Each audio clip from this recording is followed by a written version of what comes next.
పరిషత్ ABVP Indur శాఖ ఆధ్వర్యంలో ఈరోజు జీజీ కాలేజ్ ముందు దిష్టి బొమ్మ దానం చేయడం జరిగింది. ప్రభుత్వం యొక్క దిష్టి బొమ్మ ఎందుకు దానం చేసినామంటే ఈరోజు తెలంగాణ రాష్ట్ర వ్యాప్తంగా 8,500 కోట్ల స్కాలర్షిప్ పెండింగ్ లో ఉంది. ఈ స్కాలర్షిప్లు విడుదల కాక పేద విద్యార్థులు చదువుకోలేనటువంటి పరిస్థితిలో ఉండడం జరుగుతూ ఉన్నది. కాబట్టి ఎందరో మంది విద్యార్థులు డిగ్రీ అయిన తర్వాత వాళ్ళ సర్టిఫికేట్లు, టీసీలు, మెమోలు కావాలంటే ఫీజు కట్టి తీసుకోవాలన్నటువంటి పరిస్థితి తెలంగాణలో కొనసాగుతుంది.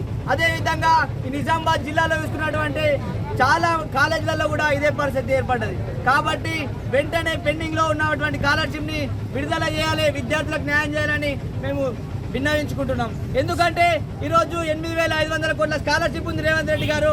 మళ్ళీ ఇంకొక సంవత్సరం అయితే 10,000 కోట్లు అవుతుంది, ఇంకొక 2 సంవత్సరాలు అయితే 15,000 కోట్లు అవుతుంది. ఎందుకు ఇంతగానం లేట్ చేస్తూ ఉన్నారు? ఇప్పటికైనా మీరు బుద్ధి తెచ్చుకొని వెంటనే 8,000 కోట్లు కాకపోయినా దాంట్లో 50% అయినా రిలీజ్ చేసి రాష్ట్రంలో ఉన్నటువంటి పేద విద్యార్థులను ఆదుకోవాలని ఏబీవీపీ డిమాండ్ చేస్తుంది. వెంటనే ఏబీవీపీ స్కాలర్షిప్లు విడుదల చేయకపోతే పెద్ద ఎత్తున ఉద్యమాన్ని చేస్తామని ఈ సందర్భంగా హెచ్చరిస్తున్నాం. ఖబర్దార్ రేవంత్ రెడ్డి గారు, we want justice, we want justice, justice, justice, we want justice. Pending లో ఉన్న స్కాలర్షిప్లను వెంటనే